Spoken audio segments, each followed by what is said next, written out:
Assalamu alaikum, урматтуу көрүүчүлөр, урматтуу мекендештер, амансыңарбы? Мына 2024-жылдагы кирип келди. Бул видеону чыгарып атканымдын себеби мурдагы чыгарылышыбызды көргөнсүңөр, энергетика тармагында коррупция барбы деген аталыш менен видео чыгарганбыз. Счетчик показаниялар туура эмес көргөзүлүп атат деген жоосунда бир видео бергенбиз. Ошол видеону тартып аткан учурубузда бизге азыркы учурдагы кара суунун жетекчиси Мухаммед байке фактың болсо кайрылмага, жөнөкөй сөздөрдү айтпа деген болчу. Биз анан бизге кайрылган элдердин арасынан алып барып 900 киловаттын өлчөмүндө ашыкча эсеп болгон жөнүндө факты менен кайрылдык. Ортодо айта кетиш керек, албетте да иштеп аткан мамлекеттик структуралар дагы бар. Булардын бири энергетика тармагы министрине дагы чоң рахмат айтам, анткени өзү жеке байланышы бул маселени биз жеке көзөмөлүбүзгө алабыз, терең үйрөнүп чыгабыз деген сөздөрдү айтты.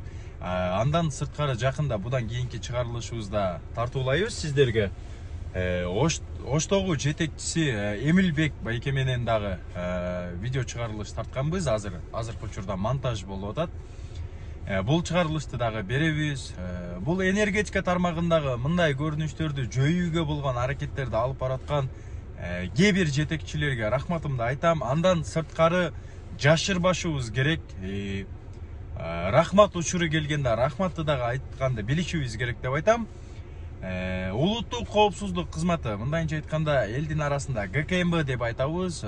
УКМК кызматындагы кызматкерлерге, жоопкерлерге рахмат айтам. Оперативдүү, мындайча айтканда ишмердүүлүгү үчүн, ушундай коррупцияларды жоюуда биз менен мамлекеттик деңгээлде чогуу иш алып барып көрөшкөнү үчүн мен чоң рахмат айтам аларга дагы.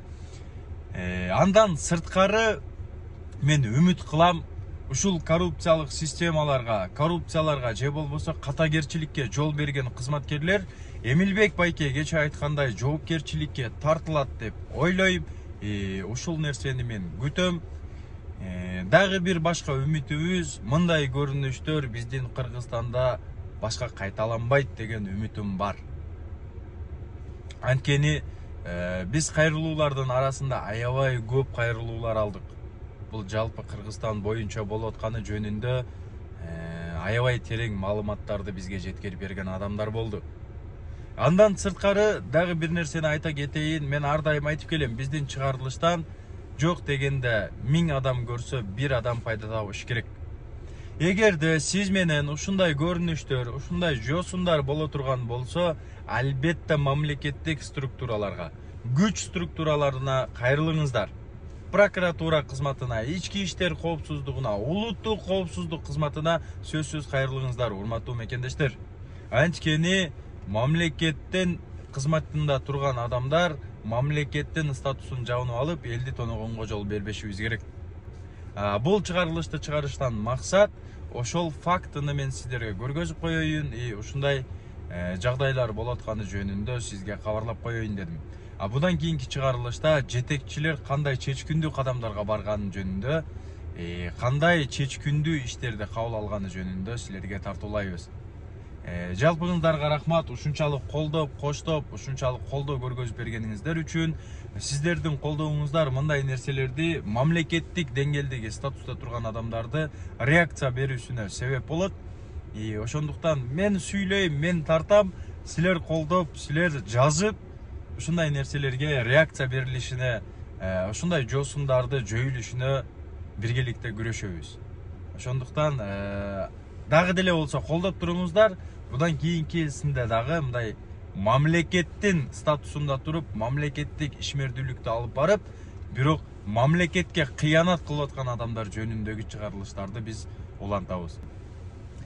Мамлекеттик деңгээлде кайдыгер болбой, эл билсин долбоорун ушунчалык колдоп, ушунчалык реакция берүүсүнө себеп болгонуңуздар үчүн силерге абдан чоң, аябай чоң рахматымды айтам.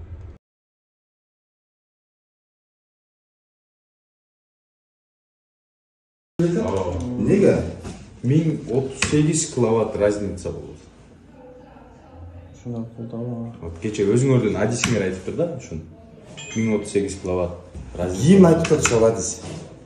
Азыр учетчиктерде учеттин өткөнгү менен ушу төлөгөндүн сүрөтү бар. Ошону айсасы. Бул ким мына абонент? Бул абонент Кеңсайда гамбургер. Гамбургер ким сенби? Мен.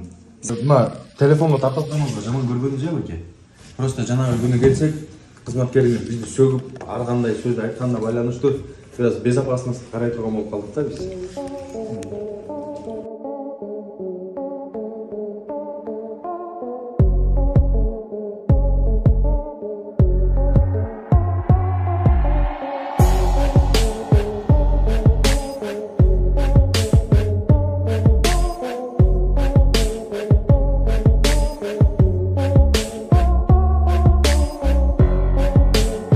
Geliniz dediniz. Aha.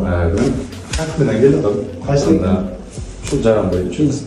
Кеңсай языкка баягындай. Кеше өзүңүздүн кызматкерлериңизге көргүзгөн экен. 1038 киловатт ашыкча деген ошол жерге барып түзөтүп койбойт. Жылдын аягына чейин жабабыз ка. Турлап коебуз кийинки арада. Токтор жылга чек болупту. Кийинки арада турлап коебуз. Азыр жылдын айын жабыш керек деди. Счетчиктеги эки дал келбейт. Счетчик табыз бияка көп болду. Эми о көп болду. Эми мен фактически жеке аламын да, мен текшерген келдим азыр. Хорошо, сиздин укугуңуз бар. Мисалы үчүн текшерип коюш керек. Эми мисалы үчүн Эмнеге чырылдап аткан дейт? Махинеси бул кетип Махинеси деген нерсе 1038 киловатт каяктан кошулуп атат анда? атын кимде? Алимен. Али. Анчалык эмес го. Хорошо айталы. Буга айтылган сөздү кандай түшүнсө болот? Бул айда ушундай биз счетту жабып алалы, годовойду. Хорошо. Кийинки айда өткөрүп коебуз дейт. Счетчик турат деген. Счетчик турат. Пломба турат. Ал счетчикти мисалы иш кылып алабыз. Счетчикте турбай турат. Маселе счетчикте эмес да, кагазда болот койбу? Кагазда болуп аткан менен бул ошо өзү билип атат, өзү мына кайрылып атат, келип атат. Хорошо, если не согласен болсо, биз каршы аны карап беребиз. Болот кандай болот аны? Мындай сөз болот. Билсең сеники, билбей калсаң меники болот. Мындай транспорт азалар. Себеби элдер баягы үй тиричилигине тефал иштетпесе, башка нерсе иштетишпейт да. Мына себеби кыш келгенде электр энергияга талап аябай күч болуп кетет да. Себеби бир күндүк расходту канча миллион болуп кетет да. Эми карап туруңуз, бизде мисалы ажабышы керек да. Эл мисалы бизде обход деп коет, обход башталганда, мисалы бүгүн 18-ден обход баштайбыз. Обход бир жума алганбыз, обход бир жума алганда, бир жуманы ошо 18-ден 30-на чейинки биз киловаттан табыш керек, сондан не коюшубуз керек да. Кайра мамилеге төшүбүз керек да. Азыркы маалда мамиледе. Мынау мисалы 2-3 күндөн бери күн ысытат, паспенсия азыраак болуп калат да. Сертификат түшөт да, азаят. Эртең күнү суук болгондо резкий көтөрүлүп кетет да. Ошону эми элдер потребление кылат да, элдер иштетет. Элдин счетчиги турат. Маселе анда эмес. Жок, ошо эмеске мына түшүндүрүп атам да. Жок, сиз түшүндүрүп атасыз, вокруг түшүндүрүп атасыз. Мен сизге токутар жерин айтып атам. Маселе бул көп колдондум, аз колдондум да болбойт да. Ошол цифра бар го, цифра туура эмес чыгат. Хорошо. Жалпы болсо, хорошо, анда биз мына техник ашпай түзөп берип коебуз, болду. Түзөп берип коесуң, а? Болду. Хорошо. Башка мындай жетекчи катарында не болуп койсоң, мындай хорошо. Если досуң, агаң жал болсо, хорошо, майли. Бул мен досум эмес, же агам эмес. Жөнөкөй жарандар булар. Анда хорошо. Сизде айтып аткан сөзүңүз азыр туура эмес болду да. Неге? Булар колдонот да светте деп атасыз, туурабы? Жыл аягы бар. Ооба. Годовой отчет жабылып атат азыр. Ооба. Туурабы? Ооба. Булардын ашыкча акчасы менен годовой отчет жабып туруп, анан кийинки айга түзөп беребиз деген туура эмеспи? Антип түзөп беребиз, кийинки ай жагатта бул заявка энергияны. Эми алма саткасы мындай жер астын үстүн болуп кетпесе эле баары эсен болот. Ошо мындай нерселер годовой отчетко влиять этип атабы? Счетчиги турат, пломбасы турат, мындай. Бул просто мисалы мындай да, мындай. Эми мыйзамга туура келбеши мүмкүн, но конкреттүү мыйзамсыздыкта дейм. Мындай теоретически мамиле бар да. Ооба. Туурабы? Этический отношения бар. Ооба. Конкреттүү мыйзам бузууну айтып берем сизге. Мен бул нерсени как сизге окшогон кызматкерлер, жана сиздин сфераңызда иштеп жүргөн, даже пенсияга чыккан адамдар менен байланышып үйрөндүм да. Оказывается, көрсө, биринчи күнү жолукканыбызда мен бул системаны билбейт экенмин. Түшүнбөйт экенмин. Мына акыркы 2 күн, 3 күндүн ичинде энергия болуп калды. Бул ресттин таркабында кандай нерселер бар экенин ушундай үйрөнүп койдум. Таң калам да. Көрүп алып, өзүм таң калам. Кандай нерселер бар? Хорошо. Жакынага үйрөтүштү да. Сен туура эмес направление менен баратасың. Эгерде сен коррупция же болбосо мыйзам бузуу деген нерсени издесең, Мен башка направление менен барышым керек деп жүрөбүз. Хорошо. Аня, мен Азыр байкеге конкретно айтып берип атам. Свети жок болсо жашай аласыз деп атасыз, туурабы? Келиңиз, ассаламу алейкум. Свети жок болсо жашай аласызбы бир күн деп атасыз? бир күн свет. Наразычылык светке болбой атат байке. Мына счетчик барбы?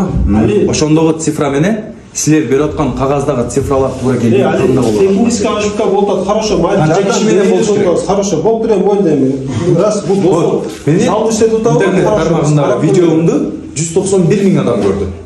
Ошол жерде 3 миң, 4 миңден ашып, ушундай жалга. Ого. Ошол технический ошибка эмне 4 миң деген адамдар менен болот абы? Бул 4 миң баардыгы кара суун курулушу керек. Жок, кара суулук эмес да, жалпы Кыргызстан деп атайбыз да. Ооба. Давайте, хорошо, досоң жалобы барбы? Хорошо, мы залогун карап. Кадр маселе алмашкан. Мухаммед байке. Ушунака отуруп, Мына 900 киловатт атат. Сиз менден факт сурадыңыз. Мына сизге факт. Бул мага хорошо факт. Эгерде технический ошибка болсо, хорошо жоңдоп беребиз. Жок, биз айткан сөз бар экенби негизи? Жөн айтып атпайм. Жок, жөн эле сөз эмес бекен. Сен мына факт менен келдиң. 900 киловатт да бул факт. Али. 900. Азыр сен карасаң мына факт. Байке, 700 норма. Бул 900 нормадан да өтүп кетти. Коммерческийден 700 нормасы жок. Коммерческий бул тариф. Нормально, хорошо. А сен неменен келип атасың? Факт менен келип атасың. Хорошо. Менен келдиң, мен деп атам. Макул деп атам. Жок, ошондо мен жалганчы эмесмин да, байке. Ал жерде эч ким жалганчы эмес. Мен айттым, ошо жалганчыга чыгардыңыз да, сиз мамлекетке жала жаап атасың дегендей кылдыңыз. Мен сени жалганчы деген акым жок. Жок, сиз кылганыңыз ана фактың менен кел дедиңиз. Ошондой факт сурадым. Ана факт алып кел деп. Көргөзөйүн десем көрбөй койдуңуз го ошо. Алып кел. Сен азыр айтып атасың. Сиз эми көрүшүң. Азыр сен айтасың, бул 700ге чейин нормадасың. Бул коммерческий ишкана экен да. 1000 деген эмесми? Хорошо, макул. Если биздин текстке ашып койсо, бул анда маселе жок.